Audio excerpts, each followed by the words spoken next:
guys, welcome back to my channel. Today I'm going to be sharing with you my ovulation test line progressions video.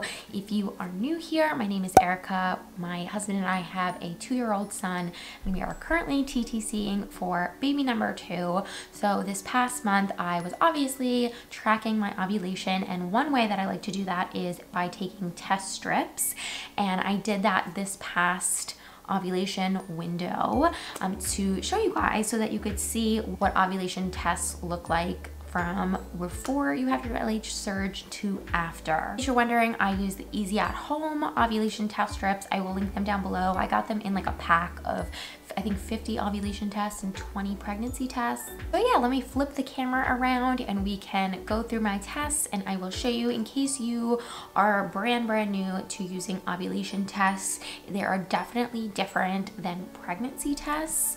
You do not read them the same. So when you see a faint line on an ovulation test, that does not mean that you are ovulating.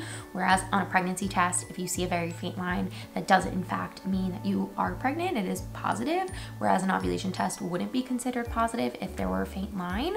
So let me turn the camera around. I will show you my ovulation test and we can talk through that. Okay, so first and foremost, let me say that my cycles are normally anywhere from 24 to 27 days in length. So for me, normally I would say on average my cycle is 26 days. So the 13th day would be the middle of my cycle. I feel like my ovulation tests have a chart in the instructions manual, which I recommend everyone read. It said that I should start testing on like cycle day 10. So for the sake of this video, I started testing pretty early. I started testing on day 5 of my cycle. Obviously the way I set this up is all my ovulation tests on the left side and then cycle days on the right side. My period normally lasts from about 1 to 4 days. It's usually max 4 days. So my 5th cycle day is the day after my period, which of course I'm not ovulating the day after my period, but, and hopefully you can see, there is a very faint line, and that's what I was talking about. So with a pregnancy test, a very faint line would mean positive, but on ovulation test, that is not the case. Positive ovulation test is when your test line is as dark, if not darker, than your control line. The control line is on the right, and the test line is on the left. So you'll see cycle day 5, there is a very faint test line and a very dark control line.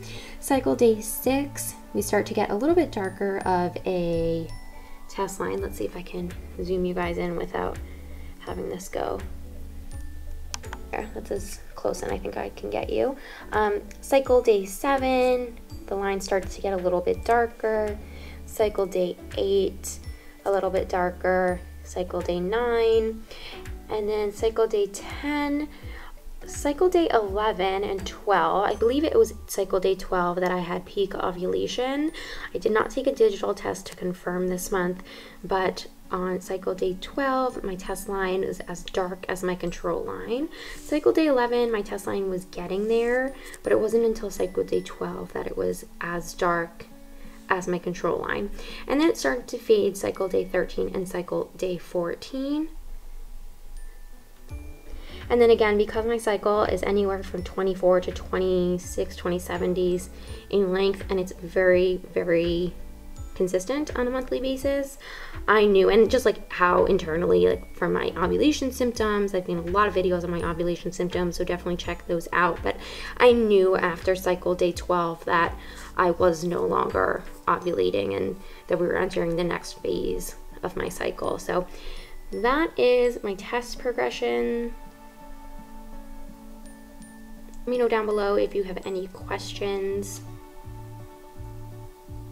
So yeah guys, that's the progression of my ovulation tests, and I hope that you found that helpful. Let me know down in the comments what ovulation tests you use. It's obviously a little bit easier nowadays to track your ovulation with digital tests. I tried a digital test and app system last month and I really loved it. I thought that it was absolutely so convenient and so easy, but strip tests are definitely more affordable, and if you know your cycle and you know your other symptoms, they're a really nice way of helping to confirm when exactly you're ovulating. If you have any questions pertaining to ovulation tests, ovulation, TTC, pregnancy, any of that jazz, definitely leave them down in the comments below and I will get to them. Don't forget to subscribe, give this video a thumbs up, and I'll see you in my next one.